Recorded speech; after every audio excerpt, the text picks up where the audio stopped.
Morning, it's Cristo here on TalkTV, here in for David Bull. A couple of things we're talking about this morning, based on what's on the front pages, based on the Conservative Party conference coming up this week. Should Liz Truss be for turning? And should she hold firm on her tax cuts and her plans going forward? So we've been discussing that. We've also been talking about a really powerful front page of today's Mail on Sunday with an interview with Chancellor Kwasi Kwarteng after the comments of the Labour MP Rupa Huck this week, who essentially called him the wrong sort of black man, and how you wouldn't know if he was black if you were listening to him speaking on the radio, because, you know, if you are black, you should have certain views, and if you're gay, you should have certain views, and if you don't, then you are wrong. Because, of course, many of these people, mainly on the left, it has to be said, say these things without any irony whatsoever, that they are more racist and more homophobic than anyone that you'd find on the right. He's responding to this in this interview by saying, Kwasi, I am the wrong sort of black man for Labour. Well, Benedict Spence, Conservative commentator, joins me in the studio. He's been taking a look at some of these stories this morning for us. I mean, this is a spectacular own goal for Labour, and actually I have to say credit to Labour. I thought they had quite a good conference this year. A few controversies, Eddie Izzard being one, this being the other, but overall I thought the optics of it, if you're just looking from a comms point of view, it came across quite well. The polls seem to think that it came across quite well. However, these were spectacular own goals. This was a ridiculous own goal. There was a certain confidence, a certain panache to the Labour Party that we haven't seen for a while. That was the tone of the conference. But it wouldn't be a Labour Party conference without a few oddities and wrong-uns coming out with a few rather choice opinions. You know, and I would say I agree with you. I actually thought it was good optics for Keir Starmer to get rid of Rupa quite so quickly as he did. You know, he gave her the opportunity, or actually no, that's not correct. He didn't give her the opportunity to apologise. She was asked by a journalist if she stood by her views, what she'd said, and she said, yes, I stand by them, and that was all the encouragement that Sir Keir, needed to get rid of her, which I thought demonstrated a sort of leadership that the Labour Party under previous iterations has not shown. You're right, though, it shows that the Labour Party still has these tendencies within it, but I think that was always going to be the case. It's going to take a long time to completely detoxify the party. I think what it showed was that he's done a very good job of changing the culture, where actually it doesn't result in an uproar anymore. Once upon a time, if somebody had been kicked out of the Labour Party or had the whip withheld or something, there would have been this massive backlash. Oh, why is this happening? You didn't do this for this, that and the other. There was a sort of an acceptance of it this time, because I think the far left, the hard left, understand it isn't their party anymore. However, I think it's fair to say, and you can tell me if I'm wrong, and someone's made this suggestion actually on Twitter, so I don't want to take their credit on this, but someone has said, and I'm so sorry I can't find the tweet or the text now, but it was essentially, if this had been someone on the right, this would be a story that would be going on for weeks. And if you remember when UKIP were at their height, you know, I was one of the people that used to join in with the pylons about the absolute lunatics that used to be on UKIP. Do you remember there was the one councillor? He was just a councillor. He wasn't even an elected MP, that said that gay marriage was causing floods. Do you remember that? Oh, I remember that. That was one of my favourite moments in British politics. Amazing. But that story was huge. Yeah. And there does seem to be this hypocrisy that if someone on the right makes a comment that, imagine someone on the right saying, I'm sorry, you can't make that comment, Diane Abbott, because you're black. If someone said that, it would be absolutely huge, and that story would go on for weeks and weeks and weeks. Whereas this seems to have blown over very quickly. Yeah, I think that's just on the side to that. I remember that comment very well, because that same week a very lovely gay couple moved into my parents' street opposite them, and that same week we had such a torrential rain that it was coming down the chimney, and everybody thought, they included, thought it was absolutely hilarious. Yeah, we bring weather and we bring very good dancing though. That's the other thing you get. You liven up every sleep. Liven up the party. We bring brilliant pastel colours, wallpaper, and unfortunately though, floods. You do. But a nation of droughts that we now are. Maybe we need more. Maybe we need gays. We need more gays. Oh my word, we're going to need a hosepipe ban. Absolutely. But I think seriously, it's serious, is it a bigger story where of course it is. someone on the right says something like Of course it is, and that's because we have a sort of an obsession in this country with the far right being on the march, and all of that is a legacy of fascism, of the Second World War, because we are incapable of getting over the Second World War or even looking at it in a slightly sort of critical context. We can't really do that. It has to be Nazis, right-wing bad, we fought Nazis, that then means we're good. Yeah, that's basically the Second World War in a nutshell. Ergo, if you're far right, you're bad. Or even if you're centre-right, you're on the same side as the bad ones. That's how we look at it. So obviously, whenever there is something like that in this country from somebody on the right, people go all in on it because they think, oh, this is Nazism, this is fascism, this is where it comes from. But of course, because our allies in the Second World War were the Soviets, the far left, we don't tend to talk so much about that, or at least it hasn't been spoken about until very recently in the same way. Obviously, you had the Cold War, but it was a very different kind of conflict. So there has been a slightly different attitude towards left-wing bigotry, left-wing racism, and as much as anything else, that is because the left has done a very good PR job, as much as anything else. So the idea that they are anti-racist, anti-colonialist, anti-imperialist. They're the moral gatekeepers of what racism and homophobia and those prejudices are. Even though the greatest examples of their civilization are China and the USSR, which practiced the most horrific forms of oppression against gays, ethnic minorities, religious minorities, everybody you could possibly think of. It is unbelievable that this could happen, and it's unbelievable that it needs explaining to some people, that if you tell someone that they can't hold an opinion based on their race or their sexual orientation, then you are racist or you are homophobic. Yeah. It is unbelievable that this needs explaining. I mean, it's interesting that it came from another ethnic minority MP, because again, in this country, there is this idea pushed by the left that if you are an ethnic minority, you cannot be racist, because racism is a fundamentally white concept. But you remember when Diane Abbott tweeted about how it was, it was typical white people. It was some sort of tweet about sort of colonial, that it was typical white people divide and conquer, I think it was. Yeah, it's which is again you again a misreading of history. Largely, you also can't. But even if it was an accurate view of what some white people might have done in history, you can't make that gross generalization about all white people today. No, you can't. Because it's racist. No, it's but again, this is the idea that ethnic minority MPs, certainly in the Labour Party, can say pretty much what they want and get away with it. That has proven increasingly not to be the case. And again, I would say Keir Starmer is to be applauded, actually, for increasing a far more sort of zero tolerance attitude. I'm all for freedom of expression. I like to know where my racists are. I want to hear what they have to say, so that I know. It's why it's why I never take the point about question time having Nick Griffin on. You want to know what those people are saying, so that you can counter it. You don't want to just push it under the bed, because then it festers and it grows.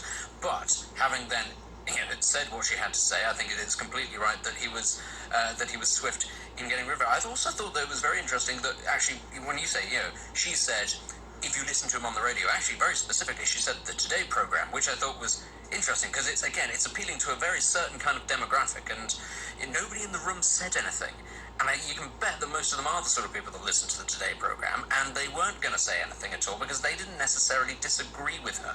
So even though it's the ethnic minority MP that feels that they can come out and say it, a lot of white people in that room were possibly sat there going, absolutely. There is always that element on the left where it's okay. This is a quote from Kwesi Kwarteng this morning in the interview that he gave to the Mail on Sunday. There is always that element on the left where it's okay being black if you are the right sort of black person, that you subscribe to their agenda, and like a bit of Britain bashing and the rest of it. He said, what drives the left crazy is seeing successful ethnic minority politicians in the Conservative Party. And he's actually right on this as well. If you look at the last 10 years, the Conservative Party is much more ethnically diverse than the Labour Party, and then they lecture us on diversity. They lecture us on gender diversity when they've never had a female leader.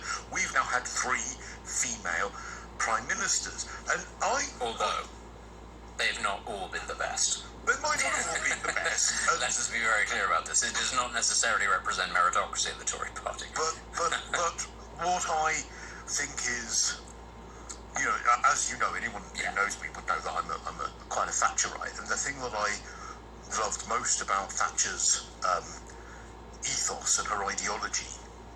And there's a brilliant interview that she gives to Robin Day in, I think, 86, 87. It was a panorama, and I think it was an election interview that she gives to him. And he talked to her about the division of Thatcherism and how Thatcherism has divided the UK.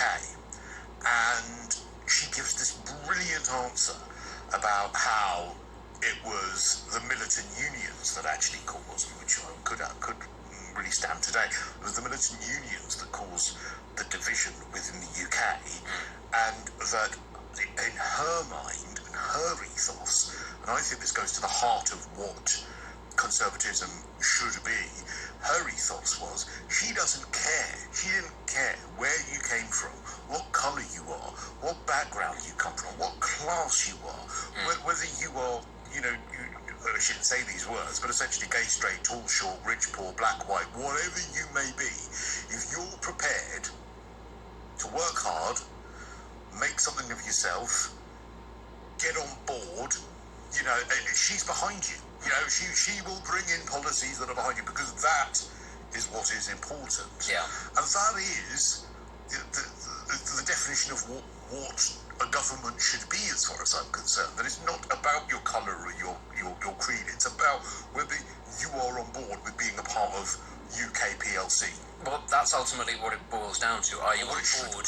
Are you on board with this particular side? And this is where you can stray very easily from that, which I think most people would agree with, to are you really part of us? Are you really one of us? When it comes down to issues of race, that can very quickly turn into, are you really British? And that's where, on the right, it can get quite toxic. But, that's not what we're seeing at the moment. Certainly in the UK, you don't seem to have too much of that sort of thing, which you once did, perhaps. Certainly in the 80s, there was a lot more of that going around, which was perhaps what made her such a, it's wrong to say unifying figure, because actually there have been fewer more divisive prime ministers, but she did win 3 general elections. I think that speaks to something else, which was that she was able to sort of move the right away from that sort of, well, are you really English? Are you really patriotic? To ultimately, it's just about working hard. If you look at now, the parents of people like Rishi Sunak or Kwasi Kwarteng, they would have been the ones under Thatcher that were probably, I don't know whether they were Conservatives themselves, but certainly they were subscribing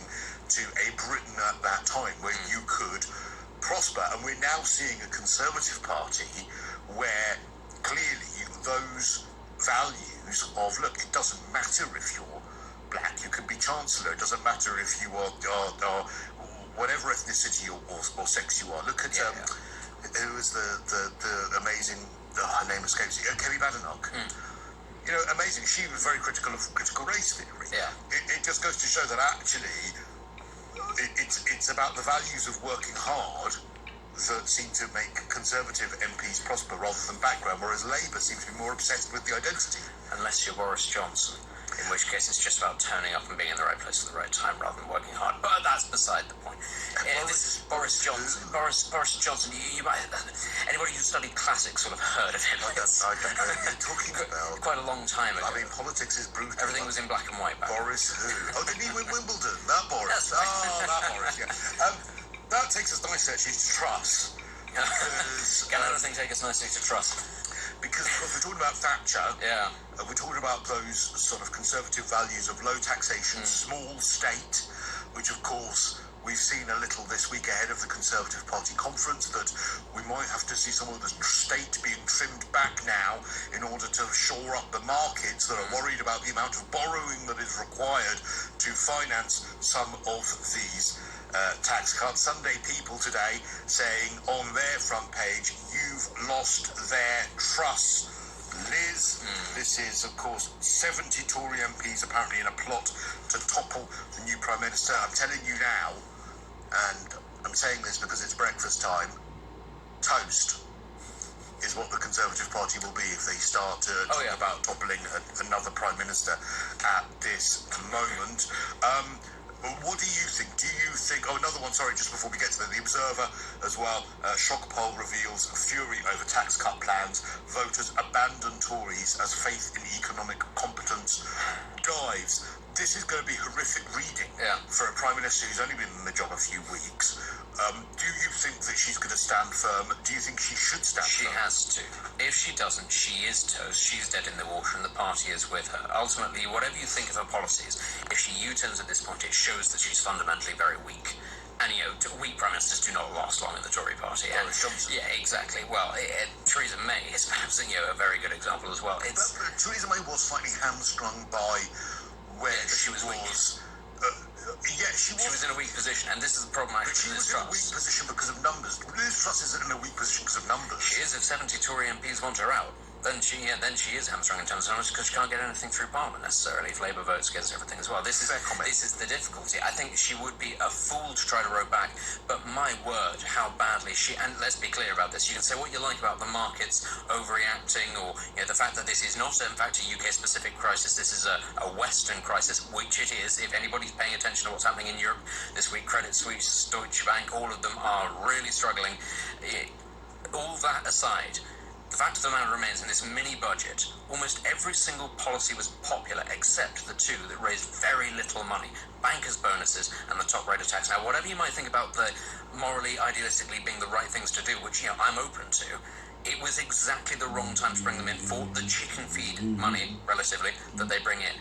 And the optics have just been appalling. This is partly what is helping Labour. Is that bad advice? Because what I can't get my head around, I actually agree with the principles of a low-tax state, a small state, streamline it, make it efficient, help those that are most vulnerable, but also let's get it efficient. I like politicians like her that come in and say, well, I'm going to do what I said I'm going to do, and I'm going to shake it up.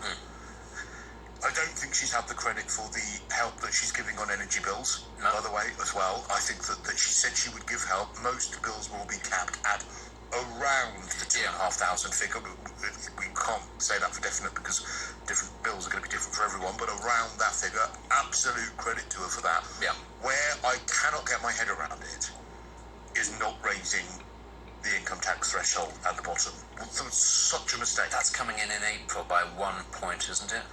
And that next year that they're raising it by 1 point. They should be raising it massively more. You should not pay income tax under £20,000. That's the thing, is that the amount of money that'll be saved with the top rate of the bankers' bonuses coming in terms of taxes is negligible. But actually, you could cause a lot of you could really help people at the bottom if you did that. They have got it the wrong way around. Whoever it was that saw that, and I understand that they're trying to be a government that says, well, we don't care about what looks good, we want what actually works. Yes, but my word, they should have known the second that they got rid of the cap on bankers' bonuses.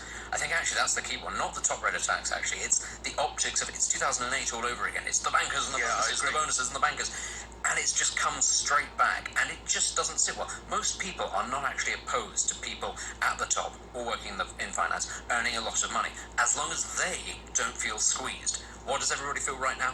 Really, really squeezed. It was just exactly the wrong moment. And the problem that happens, and it is bad advice that I think she's taken on this, is that now, if they do what you said and say, right, next April we're going to raise the tax threshold, it looks like they're doing it in a reactive way. Exactly. Whereas what they could have done was raise the tax threshold first, then, as you said, done the banker stuff in a year's time, when everyone's saying, oh, actually now the squeeze has gone a little bit, whereas they've done it the wrong way round, and it's going to look like they're following the news now rather than creating the policies they need to. Yeah, and if almost anything actually that they come up with now will look like it's reactive. They can say, oh, well, we're doing this for families, we're doing that. As you pointed out, the work that they're doing to help out homes with energy, that's all just fallen by the wayside, and anything that they come up with after that will just get shunted into that, well, it's damage limitation, they're trying to put out fires, because they took this really unnecessary step, ideologically sound, but unnecessary at this moment, to impact, with those two things, the bankers' bonuses and the top rate of income tax. I'd actually disagree. They shouldn't have done it next year. They should have waited until the general election, which is only in 2 years' time, 18 months, 2 years' time. That's not too long to wait to do that sort of thing, but they just should have known the second that those things were touched whilst people were struggling, it was going to be absolute hell for leather. And they also should have known, given the sort of the precarious state of Western economies in general, all it kind of took was one little thing to, one little spark to set the torch paper alight. And that's going to impact lots of things, and they will be blamed for this. Now, it's not their fault. It's not actually their fault at all that we find ourselves in this situation. Not Liz Truss's fault. You can argue what you want about lockdowns and all that sort of thing, but it's not. This is not squarely the fault of Kwasi Kwarteng and Liz Truss, but they will get the blame for this unless it comes off. And the problem is now, in order to get growth going, they need to fight the bureaucracy state. They need to fight the red tape, which is the big thing that's holding this country back. That's going to be a lot harder than announcing help for families on their energy bills or things like that. Actually, to get growth going, to cut planning permission requirements, to get these economic free zones, whatever we want to call them, building houses, that's the big thing. That is going to take a lot longer. They're not economic free zones. What are they actually Well, they used to call them free ports, and that was a Rishi Sunak plan, so they can't call them free ports anymore because Rishi Sunak, like Squealer, has to be expunged from the record. He never existed. Like Trotsky, ice picked to the back of free ports. I can't remember what they're called. They're not incentive zones. No, they are something. But they're going to be places where you get a lower tax rate, where planning permission is less. You don't pay stamp duty on residential developments within those zones as well. Although it requires the agreement of all the local authorities to actually have these things and implement them. So even though it will be about reducing red tape, you've got to get over a mountain of red tape to get to that position, which, given the unpopularity of the government, I imagine a lot of local authorities might say no, ultimately, because a lot of these will also be in predominantly Labour areas. Absolutely. I mean, it is a real minefield, I think, going forward. Join the conversation, 0344 499 1000. Tell me as well whether you think Liz Truss should be for turning. Let me see some texts and tweets that are coming in this morning. There is too much jealousy in the Conservative Party. It's destroying itself. That's what's going to crush them in the end. Well, Wayne, long-term governments that have been in power for a long time, they do start to eat themselves up. They do. It's just inevitable, unfortunately. Cooperman says, I will keep saying it, there are far too many Lib Dems squatting in the Parliamentary Conservative Party to enact a truly conservative agenda. Thank you very much indeed for that. Angela's annoyed with you, Benedict. Of course. Hang on, that comment from Benedict was out of order. Cristo was saying we had 3 female PMs, and the sarcastic comment regarding their success was not necessary or relevant. Doesn't matter, it's true. No, I know, but the point Angela's making the point that you were making was that it was about meritocracy, and I would argue, based on their respective records, actually, it was not all necessarily down to meritocracy, because they were not the best Prime Minister. Yes, I know, but also, they weren't the best in their positions before they became Prime Minister, with the exception of Margaret Thatcher. But that's hindsight talking. I don't think it is hindsight talking. They didn't get there based on something. They got there irrespective of how they turned out. Was Theresa May the favourite before she became elected? Was she the favourite in that contest? No, she wasn't. She became Prime Minister because she was the one to whom the ball fell out the back of the scrum and it landed in her lap. And that's the exact same with Liz Truss. Nobody thought Liz Truss was going to be Prime Minister. Against Theresa May. The only person that stood against her was Andy Benson. Exactly. Because Boris Johnson pulled out and because Michael Gove pulled out, because everybody knifed each other in the back. Not because Theresa May was the anointed, the heir apparent. She wasn't. It just fell to her. I disagree because and the public agreed because what happened in the general election afterwards. Yes, I know, but that was like when she had already been Prime Minister. The optics around Theresa May before she became Prime Minister was that she'd actually been a competent Home Secretary, that she was very, very tough, and when she became Prime Minister, you're right, those qualities fell apart. But before she became Prime Minister, I think that people saw her as extremely competent and extremely tough and not someone who would have to try and please everyone. Some people did. Maybe I'm just more of a skeptic about these things, but it's interesting because I did actually put money on Theresa May becoming Prime Minister because I sort of saw this all happening. But I didn't think that she would be the best person to be Prime Minister, and I based that largely on immigration figures, which ultimately, if you want one good barometer of how good a Home Secretary is, just take a look at the immigration figures under the Tory party the last 12 years. That does not speak to me of a particularly successful Home Secretary. You could say that Priti Patel was a successful Home Secretary because she talks tough and she tries to do things. Ultimately, if one of the main barometers is how many illegal migrants are coming into the country, which matters to Conservative voters, you'd have to say she was a disaster as a Home Secretary because the numbers, like under Theresa May, continued to go up. ultimately, you can say that Theresa May was seen as a competent, safe pair of hands. Sure, I'd take that. But I don't think anybody in their right mind actually thought that she was the person that was most likely to become Prime Minister. Perhaps apart from me, but that's just because I was suspecting underhand activity and I didn't think that Boris Johnson would make it. But most people expected it was going to be Boris Johnson at that point, and he shot himself in the foot. Well, he did, but I wonder if he did that deliberately now with hindsight. No, he didn't. Because I think that whoever was going to become Prime Minister at that point, after Brexit, before... Now, that is hindsight. Yeah. Nobody saw the electoral disaster that everybody expected Theresa May to win that general election quite handsomely. That's because she brought in that ridiculous social care policy. Do you remember? Yes, I do. Where and it was the death least tax. Tory policy, where they said, you know what, we're going to take you home from you if you need long-term social care. Although, in hindsight, quite prescient, given actually what is going to happen with social care and the No one NHS. cared about that at that point. No, because nobody cares. No, because nobody actually cares about. Yeah, it's the same with the banker's tax or the top rate tax. Nobody cares what the economic impact are. It's all about the optics. But that was a Brexit election, and it was who was going to negotiate Brexit. And they said, right, come on, Theresa, what's your big policy?